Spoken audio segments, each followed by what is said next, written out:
스가랴 14장 우리 한 절씩 교독하시겠습니다. 여호와의 날이 이르리라. 그날에 내 재물이 약탈되어 내 가운데에서 나누이리라.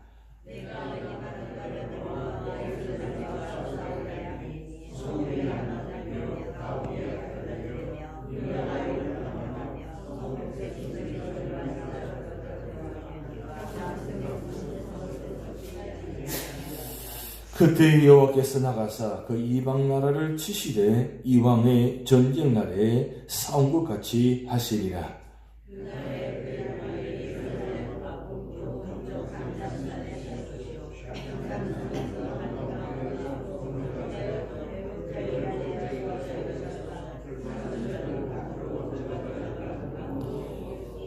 그 산 골짜기는 아셀까지 이를지라. 너희가 그 산 골짜기로 도망하되 유다왕 우시아 때에 지진을 피하여 도망하던 것 같이 하리라. 나의 하나님 여호와께서 임하실 것이요 모두 거룩한 자들이 주와 함께 하리라. 여호와께서 하신 한 날이 이르리니 있으리니 낮도 아니요 밤도 아니라 어두워갈 때 빛이 있으리로다.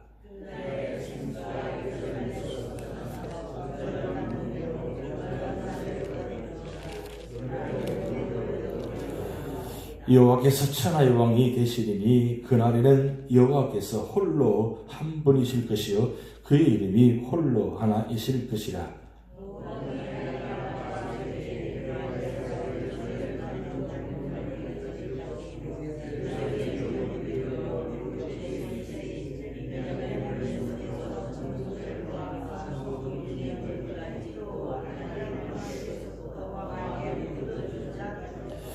사람이 그 가운데에 살며 다시는 저주가 있지 아니하리니 예루살렘이 평안히 있으리로다.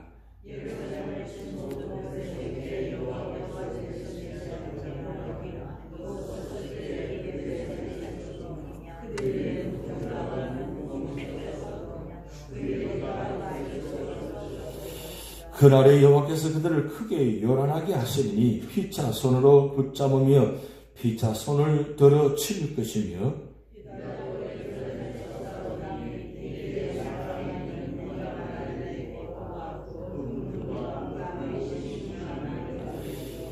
또 말과 노새와 낙타와 나귀와 그 진에 있는 모든 가축에게 미칠 재앙도 그 재앙과 같으리라.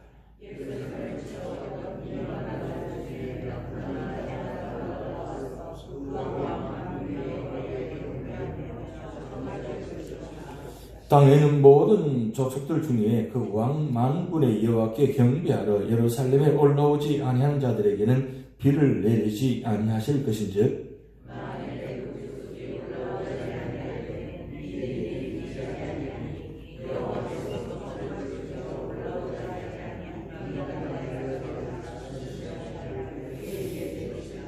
애굽 사람이나 이방 나라 사람이나 초막절을 지키러 올라오지 아니하는 자가 받을 벌이 그러하니라. 그날에는 말방울에까지 여호와께 섬기리라 기록될 것이라. 여호와의 전에 있는 모든 솥이 제단 앞 주발과 다름이 없을 것이니 합독하시겠습니다. 예루살렘과 유다의 모든 솥이 만군의 여호와의 성물이 될 것인즉 제사 드리는 자가 와서 이 솥을 가져다가 그것으로 고기를 삶으니라. 그날에는 만군의 여호와의 전에 가난한 사람이 다시 있지 아니하리라. 아멘. 스가랴서는 성전 재건을 위해서 기록된 말씀입니다. 포로 기환 이후에 예루살렘에 돌아와서 1차 스룹바벨 여호수아 제사장과 함께 성전을 세우다가 결국 사역이 중단됩니다. 1년 만에. 그리고 16년 만에 다시 스룹바벨 성전이 재건되어지는데 이때 학교에 스가랴 선지자를 보내셔서 하나님께서는 성전 재건을 재촉하게 만드십니다. 그럼 왜 성전 재건을 세우시게 하시느냐? 하나님 관심은 이 땅에 성전, 성막, 교회가 세대를 원하십니다. 왜냐하면 이 땅의 모든 중심은 성전 중심에 지향되기 때문입니다. 하나님께서 출애굽한 후에 가장 먼저 세운 일이 바로 성막을 세우셨습니다. 오늘날 말하면 교회를 세우셨다는 말씀입니다. 그럼 왜 하나님께서 성막을 제일 먼저 세우게 하셨을까요? 그것은 성막, 성전, 교회는 하나님께서 임재하시는 곳이기 때문입니다. 하나님께서 공적으로 하늘과 땅이 만나는 지점이 바로 성막, 성전, 교회입니다. 그만큼 성막, 성전, 교회가 중요합니다. 왜? 하나님 임재하시는 곳이기 때문입니다. 그런데 성막, 성전, 교회가 하나님께서 임재하지 아니하시고 만약에 사탄이 그곳에 거한다면 어떻게 될까요? 세상은 사탄이 공중권세를 잡고 있는 곳입니다. 근데 공적으로 하나님께서 이 성막, 성전, 교회를 통해서 직접 만남으로 통해서 이 세상에 사탄이 공중권세를 잡았다 할지라도 하나님께서 직접 통치하시기 위해서 이 땅에 임재하셔서 이 성막, 성전, 이 교회를 통해서 역사를 펼쳐나가십니다. 그래서 하나님은 이 스가랴 선지자를 통해서 주시는 교훈은 뭐냐면 성막, 성전, 교회는 하나의 건물의 상징이지만 사실은 초림의 예수님, 영적으로, 육적으로 오실 예수님을 맞이하는 것이고 그리고 재림의 예수님, 영적으로 오신 예수님을 맞이하기 위해서 준비하는 교회입니다. 그렇기 때문에 이 마지막 때 이 교회는 우리 교회는 영적으로 임하실 그 주님을 재림을 준비하는 교회입니다.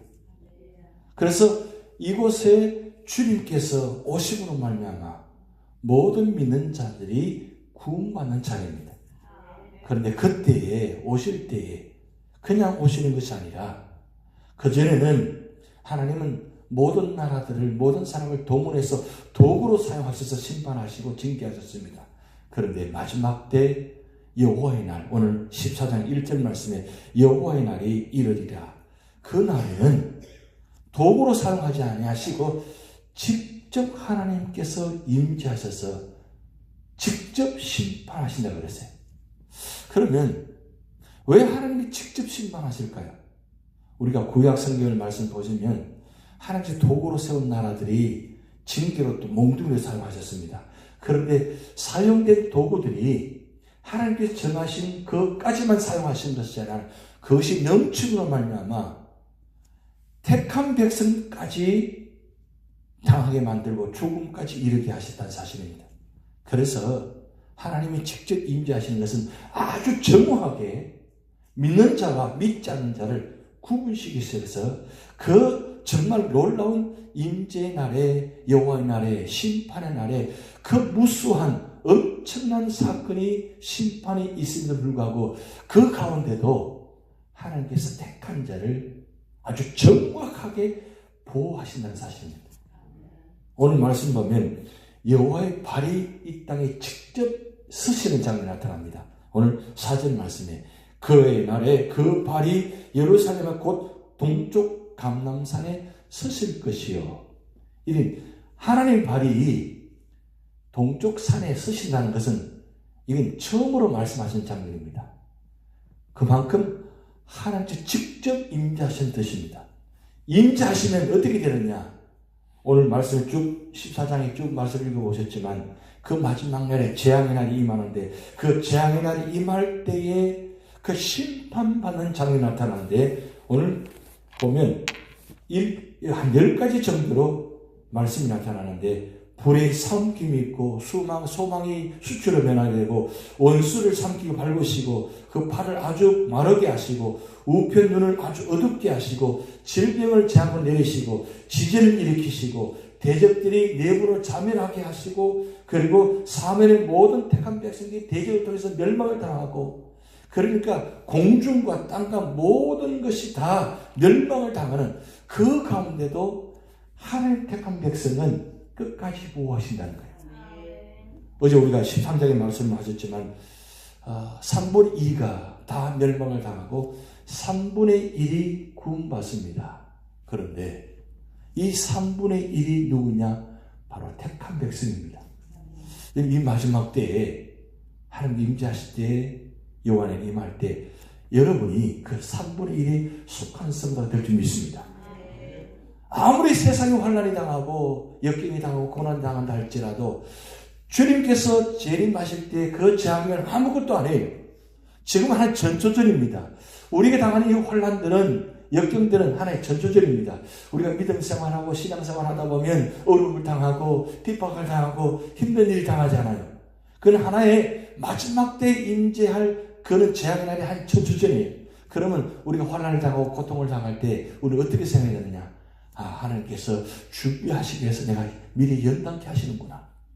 어제 말씀드렸습니다. 3분의 1 구원받는데 그냥 구원받는 것이 아니라 아주 은을 단련한 것이, 금을 실현한 것이 정말 불같은 시험이 다가올 것입니다.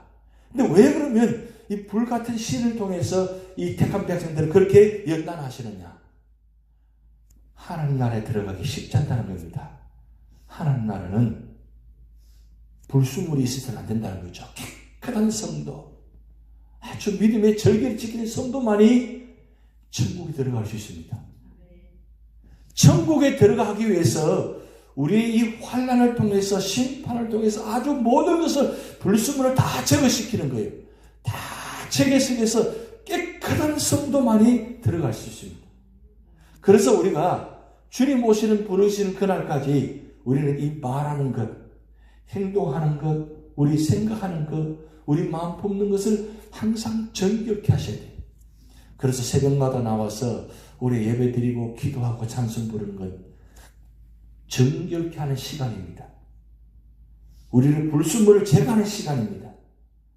이 모든 불순물들을 다 제거해서 모든 죄성들을 다 깨끗이 제거해서 진짜 하나님 나라에 들어갈 수 있도록, 그것을 위해서 하나님은 때로는 징계하시고 그리고 고난을 당하게 하시고 역경을 당하게 하셔서 우리를 연단케 하십니다. 그래서 믿음의 성도들은 예배 드림을 들을수록, 신앙을 지키면 지킬수록 환난을 많이 당합니다. 왜 내게 이런 환난을 많이 당하고 왜 내게 이런 힘들이 있냐고 불평, 불만하지 마시기 바랍니다. 하나님 나를 사랑하셔서 이렇게 나를 연단케 하시는구나. 그걸 믿음으로 해석한다는 거죠. 그래서 기독교는 해석의 종교입니다. 제가 자주 말씀드립니다만 고난으로만 해석하면 고난받게 되지 않아요. 근데 그 고난을 믿음으로 해석하면 내게 축복이 됩니다. 그런데 여러분, 중요한 건 하나님 택하지 않은 사람은 아무 고난도 역경도 없습니다. 어떻게 보면 평안한 것 같습니다. 아무 일 없으니까. 열심히 예배 드리지 않아도, 열심히 기도하지 않아도, 열심히 신앙생활 하지 않아도 아무 어려움이 없습니다. 그럼 과연 그게 나의 모습이 과연 온전한 모습일까요? 내 상태가 온전한 모습일까요? 아닙니다. 내가 믿음을 지키면 지킬수록, 기도하면 기도할수록, 예배드리면 들을수록 힘든 일이 자꾸 다가옵니다. 왜 다가오느냐? 내가 앞으로 있을 그런 정말 엄청난 일들을 준비하게 하시기 위해서 나를 하나님이 준비한, 연단케 하신다는 사실입니다. 근데 중요한 건 이 여호와의 날, 이 하나님 날에 그러는 어떤 날이냐? 바로 구원받는 날이라는 사실입니다. 세상 사람, 믿지 않는 사람은 심판의 날이지만 우리는 구원받는 날, 승리의 날입니다. 그렇기 때문에 아무리 마지막 때에 하나님께서 엄청난 심판의 도구로 사용하시고 심판하신다 할지라도 그 가운데 끝까지 믿음을 지키면 하나님 그 믿음의 성도를 반드시 구원하시는 사실, 그 믿음을 가지고 오늘도 이 말씀을 가지고 승리하신 여러분 되시기 바랍니다. 그런데 여러분, 성막을 세울 때에 하나님께서 그 안에 지성 속에다가 뭘 두셨냐면 이 언약궤 속에 십계명을 주셨습니다. 말씀을 주신다는 뜻입니다. 그러니까 교회 안에, 성막 안에, 성전 안에 가장 중요한 것은 말씀이 있다는 뜻입니다. 왜 그러면 그 말씀을 주셨겠습니까? 왜 오늘 우리에게 말씀을 주셨습니까? 66권 말씀 주신 이유가 무엇입니까? 그 말씀을 가지고 이 세상 속에 승리하는 말씀입니다. 우리 힘으로는 우리 능력으로는, 우리 지혜를 가지고는 이 세상을 이겨낼 수가 없습니다. 오직 한 가지, 말씀만이 승리할 수 있습니다. 결국은 말씀만이 우리 삶을 인도하게 되고, 말씀만이 우리 구원의 삶의 자리를 인도하십니다. 그러니까 이 말씀만이 결국은 요단강을 건너게 만드십니다. 요단을 건너갈 때 제일 먼저 앞장선 것이 무엇입니까? 바로 언약궤입니다. 언약궤는 하나의 상징입니다. 그 언약궤에서 무엇이 담겨 있습니까? 바로 십계명의 말씀이 담겨 있다는 뜻이에요. 말씀을 가지고 요단을 건너가는 말씀입니다. 결국 천국이 되라는 것도 이 말씀을 가지고 천국 갈 수 있다는 뜻입니다. 오늘 우리 삶의 자리에 말씀이 떠나는 삶이 되지 마시기 바랍니다. 힘들어도 어려워도 말씀이 펴져 있고, 내 눈이, 내 생각이 언제나 말씀에 집중해 있고, 그 말씀대로 살려고 몸부림치는 가운데서 주신 은혜가 있다는 겁니다. 그래서 요한복음 1장 14절 말씀이 중요한 말씀입니다. 말씀이 육신이 된 우리 가운데 거하심에 그 영광을 보니 아버지 독생자의 영광이요 은혜와 진리가 충만하더라. 결국 말씀 대신 예수님이 우리 가운데 거하시고, 그 예수님이 우리 가운데 임하신 말미암아 구원의 역사가 나타난다는 말씀입니다. 결국 말씀만이 성장한다는 거죠. 말씀이 무엇인가? 바로 예수 그리스도예요. 예수 그리스도 이 땅에 오셔서 십자가를 세우신 이유가 무엇입니까? 결국 말씀을 세웠다는 뜻입니다. 우리 삶의 자리에 말씀만이 곧 승리할 수 있습니다. 우리 삶의 자리에 오늘도 여러분 말씀을 지킬 뿐만 아니라 이 말씀을 선포한 말미암아 영원 구원의 역사가 나타나는 여러분 되시기 바랍니다. 같이 기도를 하시겠습니다. 하늘에 계신 우리 아버지여, 이름이 거룩히 여김을 받으시오며 나라의 임하옵시며 뜻이 하늘에서 이루어진 같이 땅에서도 이루어지이다. 오늘날 우리에게 일용할 양식을 주옵시고, 우리가 우리에게 죄진 자를 사하여 준 것 같이 우리 죄를 사하여 주옵시고, 우리를 시험에 들게 하지 마옵시고 다만 악에서 구하옵소서. 대개 나라와 권세와 영광이 아버지께 영원히 있사옵나이다. 아멘.